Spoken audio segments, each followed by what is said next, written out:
Hello, hello. It is January 2019. Woo! The Crypto Divas, we're back, we're back. It's the 6th of January. We had a very busy December, so we were pretty, missing in action, whatever. We're back now. And to kickstart our first thing, sorry, Julian Godsell and Liina Bilson, of course.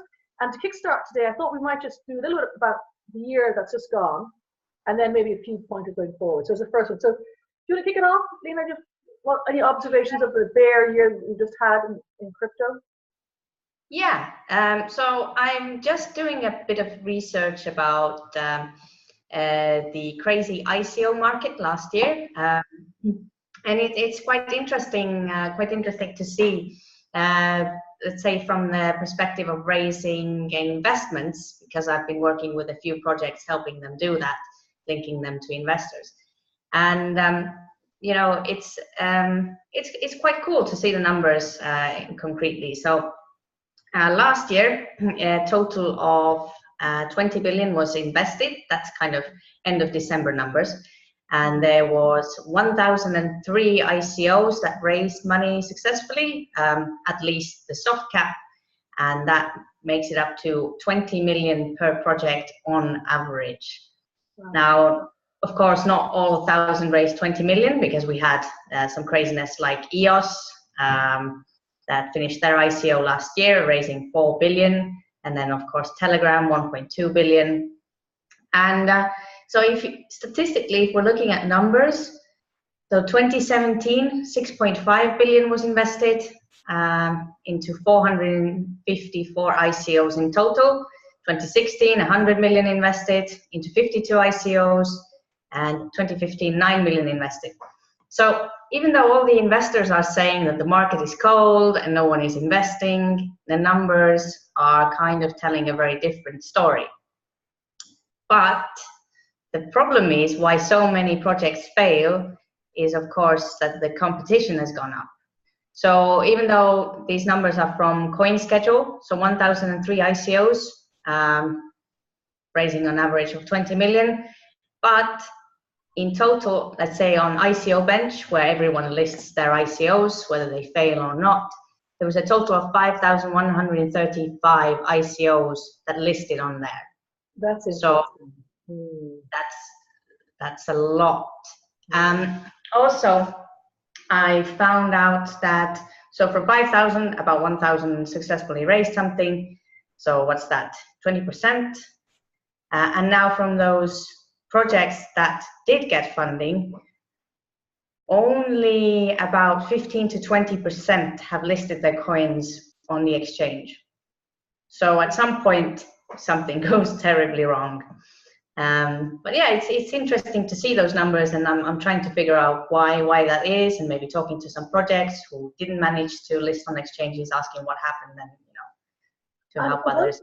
That might be that I know that some projects that I was looking at, they raised money, apparently, and they didn't list. And the reason they didn't list, they said, was that because the coin would go to zero because it's such a bear market. Would that have a bearing, you think, on the listing? They get the money and not going to list until the market improves a bit? I suppose so, yeah.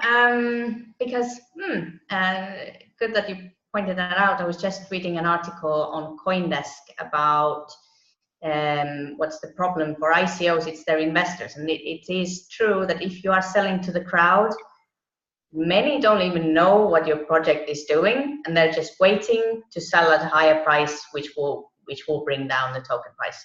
So it is definitely a risk. So many projects are actually doing private rounds, because if you have a crowd of people who don't really care about you, then what value are they giving? It's rather better to get some funds or bigger investors who actually, there will probably be a longer lockup period, and they are incentivized with your success. So they will probably help the project out with their connections, with their knowledge. But the crowd investor is not going to do that. At first, people were thinking that the crowd investors will start the community and raise awareness on the project, but it seems that they're just pumping and dumping and not interested at all. So it's it's an interesting one. Yeah, actually your point is very well made, that it was such a bear market because of the price, but there's still a lot of money being raised by these projects, and people don't. I mean, it's just that the 5,000 projects out there, only 1,000 actually raised money. So it's a harder market, which is no bad thing, because that old thing about writing your plan on the back of a beer mat, whatever, as appealing as it might be, it's kind of nice to maybe have a business plan behind it. So I think, yeah, it's probably a good thing overall. A tough ride if you're in the middle of it, but a good thing overall for the industry.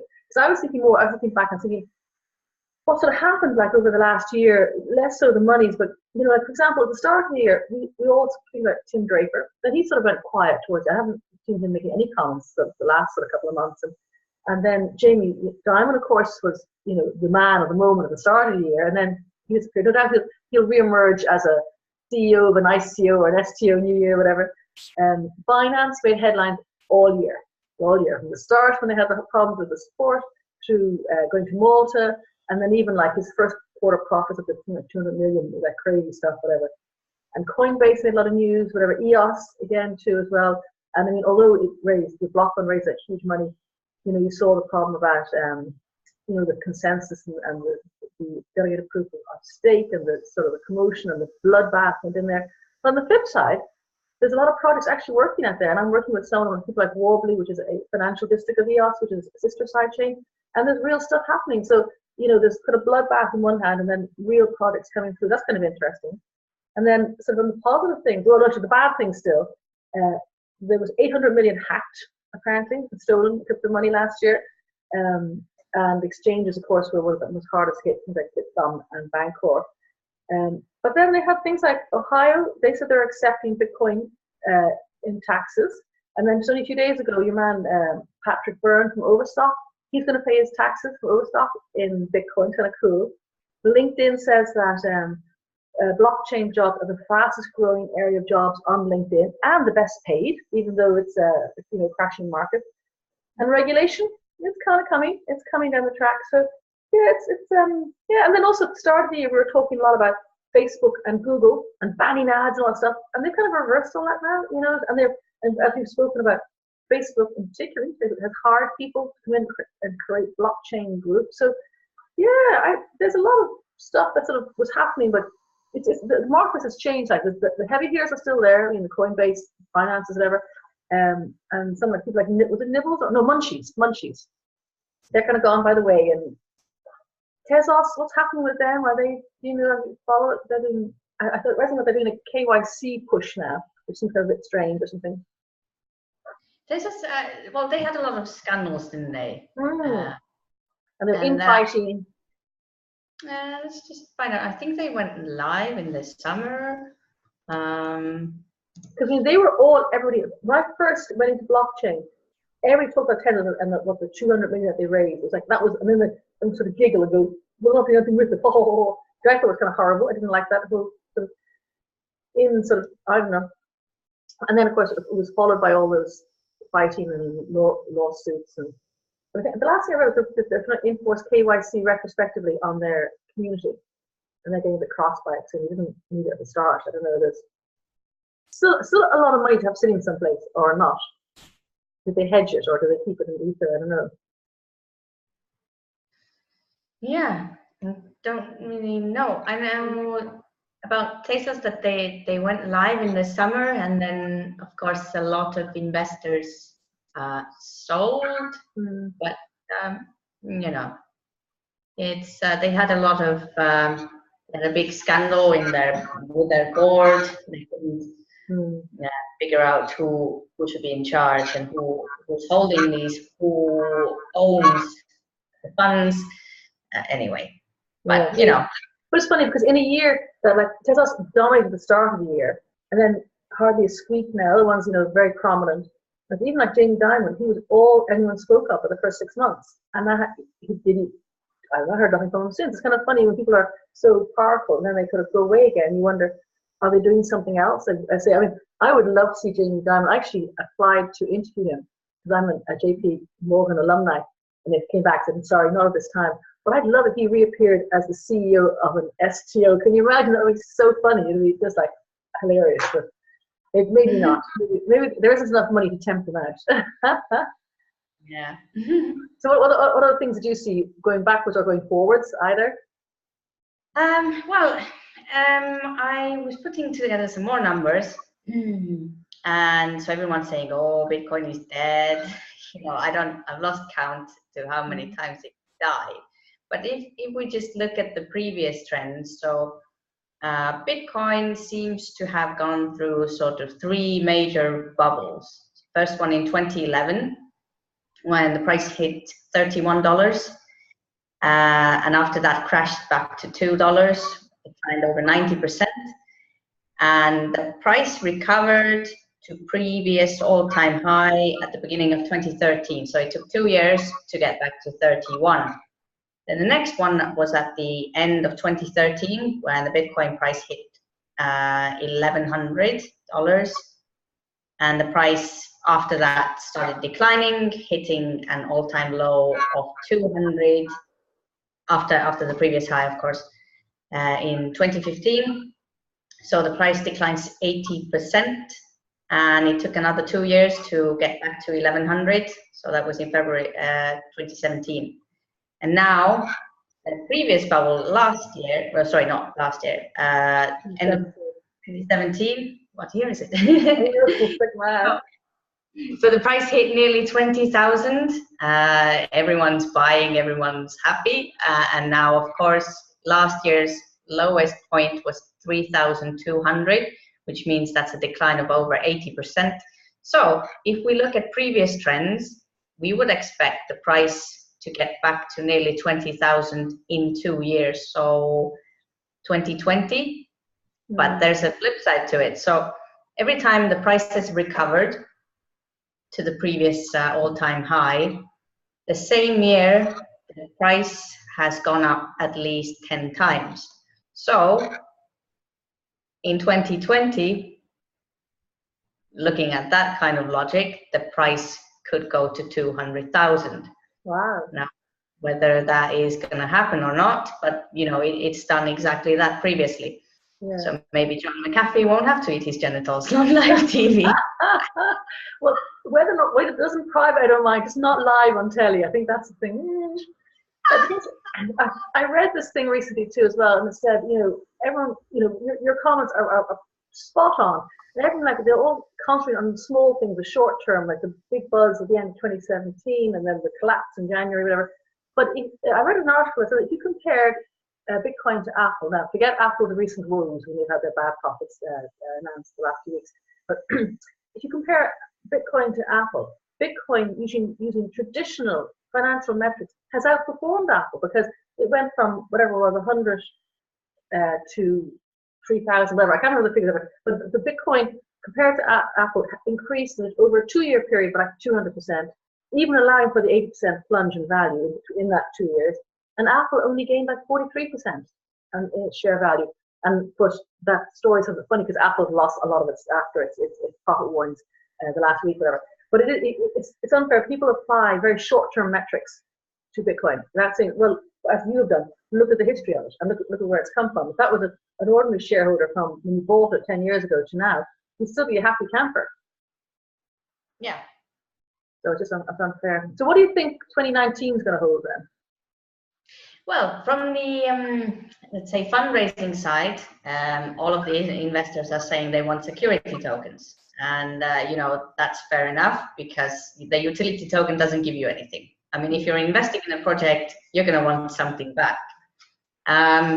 So there's already, I saw some statistics of security token offerings, and 90% of them that were done last year were successful. If you compare it to utility token sales, that's a completely different story. And, now exchanges, I think some are going to be live this year, where you can trade security tokens. Of course, there are many regulations that they have to adhere to. So let's say if you are trading your security tokens, there's going to be a bigger KYC. So in some countries, you need to be an accredited investor and blah, blah, blah, all that stuff. But yeah, apparently that is the key to 2019.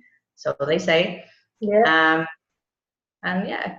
I think you're right. And I think there's a lot more I'm seeing a lot more projects coming online now too as well. So I was speaking with, I chaired a conference in London in the Excel Blockchain 360 last June in London, and I was talking to the organizer of it again this year.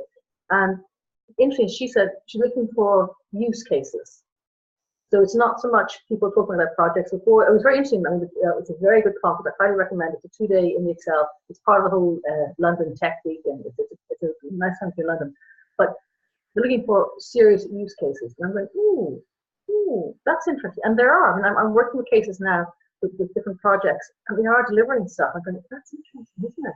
So I think that'll be less of the hype and more, right, and financially it'll be more sort of modified and less, yay, let's follow here, let's go here, whatever. And then I think there will actual, because there's so many developers out there, they're doing such good stuff, and they're really bright people. So we'll actually see proper projects coming online, which will be very interesting. Yeah, I think so too. Yeah. So were you confident about 2019? Yeah, I mean, I don't think we can stop that train. So whatever the price is doing, it doesn't matter. So yeah, I feel pretty confident. I mean, I'm looking forward to. Well, last year, as you know, I did a lot of travel. That was so amazing. I did so much travel. I even snuck into Dubai before Christmas. I've never been there before. Beautiful weather. Not that I saw much of it. So I'm hoping to. I'm going to Stockholm next month. So I'm hoping to continue my world travel and meeting people. You were in London before Christmas too as well, and where else? Was someplace else too as well, weren't you? Yeah, I went to London and Cologne, and then back to London. So it was good. Met some great people. Met up with the projects that I'm in conversation with and helping them out a bit. And then went to a few events, and it's good stuff. I went to the Next Web. Did a decentralized conference. I would say there's a reason why conferences are generally in one place. So it was all over London. So to get from one event to another, it took about 30 minutes. And I think, decentralization doesn't work everywhere. No. I mean, I thought you meant we were all at home at your computer, and this is our conference, But no, I get bored. I get lazy. I'm going, no, I'm going to have a coffee here, stay here, talk to these people. I'm not going to travel. And traveling across London is kind of difficult. Not it's difficult, but it's just, it's trains and tubes and buses and, busy. Okay, so I think we're going to go for a good, wish all our viewers a happy 2019. Sounds like lots of positive news. Everybody is to like and share our link below.